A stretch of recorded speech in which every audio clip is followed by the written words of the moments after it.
Welcome back to Tina's Hideaway. Today I want to talk a little bit about my fence that I have around my bees.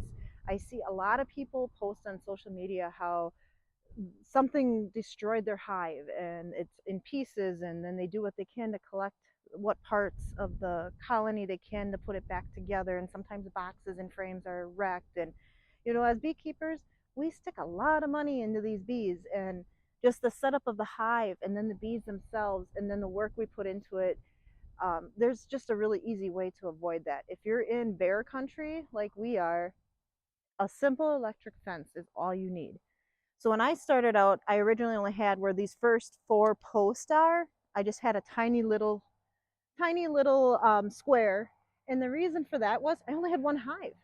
Well, then that summer my hive swarmed. I caught the swarm and I started a second hive. Well, then I realized real quick I didn't have enough room to work around it. So if you're going to build a fence, make sure it's big enough right from the get-go, because if you start in bees, you're probably going to get addicted, and then you're going to probably want to expand to more, and you're going to need a bigger fence. So the fencer I got right here is a Zarbel or Zerbia. I don't know how to pronounce it, but you can see right here what it is. It's for up to 5 miles. I got this at Fleet Farm. I think I spent maybe $150 on it. It's just a solar fencer because I don't have electric over here. It's worked great. I mean, ever since we've had it here, I have had no problems with it working.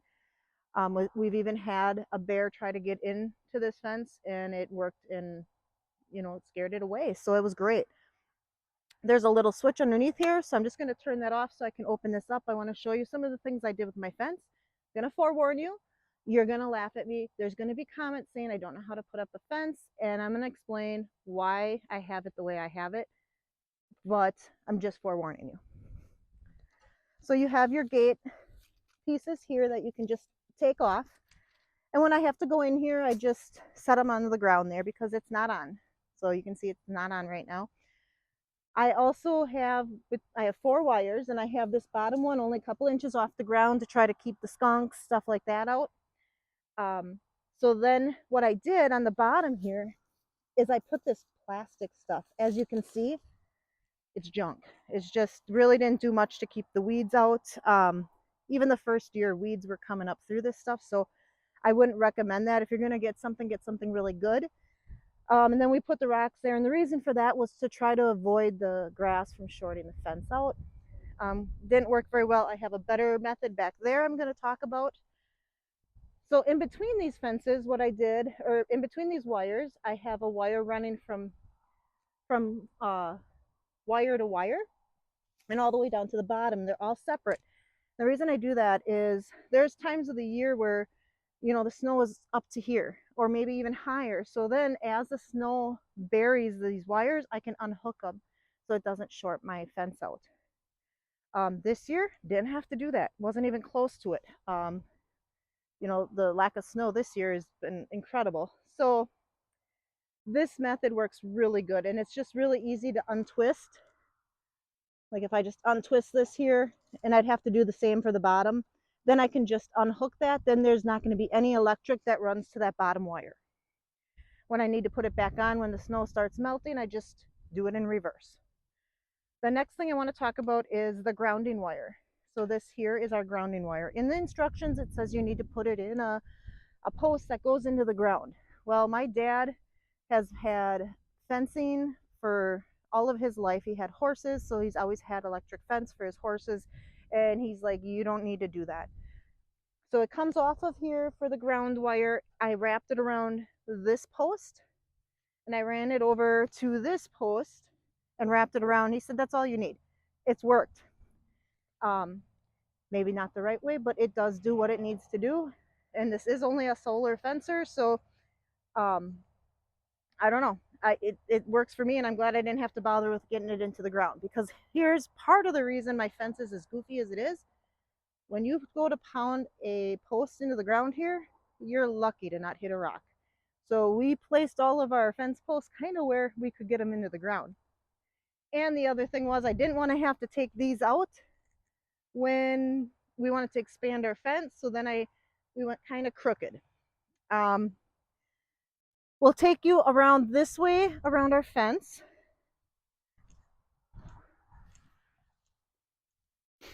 Now down here, I said I had a better method of what to do on the ground. This is that better method. So what this is just rubber roofing. Somebody had some rubber roofing lying around. They didn't want it, so we grabbed it. We sat with it for quite a few years, and then we were like, hey, this is gonna work great. So what we did is we cut it to strips, so wide, and then to get it over the post, we just cut an X right in here. And you have to do this before you put your insulators and your wire on, but then you just put it right over the top of the post. So even if these rocks would get moved and it would get windy, this rubber matting isn't going anywhere because the posts are going to hold it in place.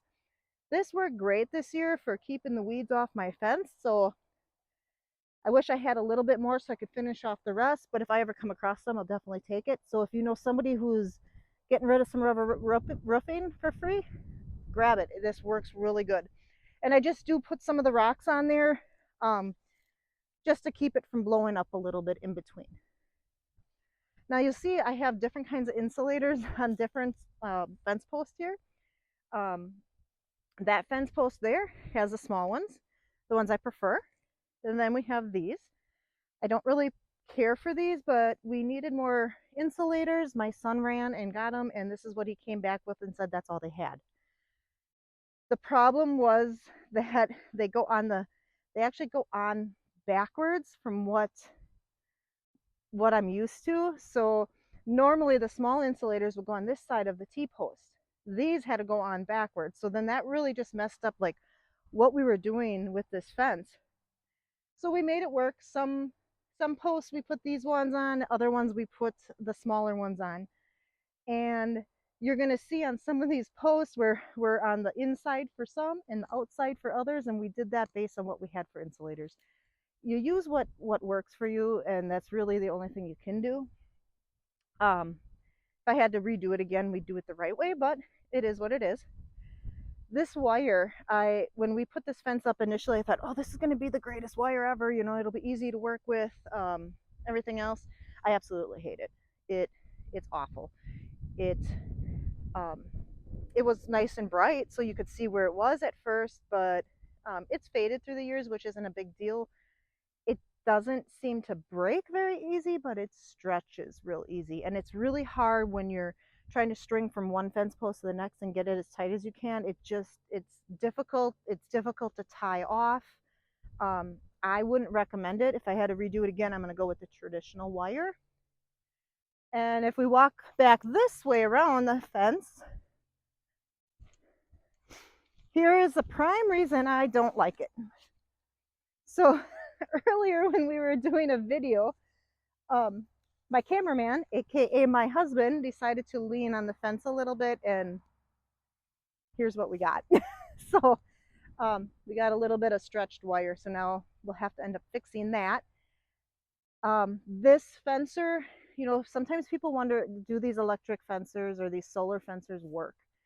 And they do, because we got here one night and it was after dark and we could see that something was shorting out on the fence. So we came up here and sure enough, all the insulators on that corner were broken and the wire was hitting the fence post, so it was arcing out a little bit. And then also in this section over here, I think 3 out of the 4 insulators were broke there.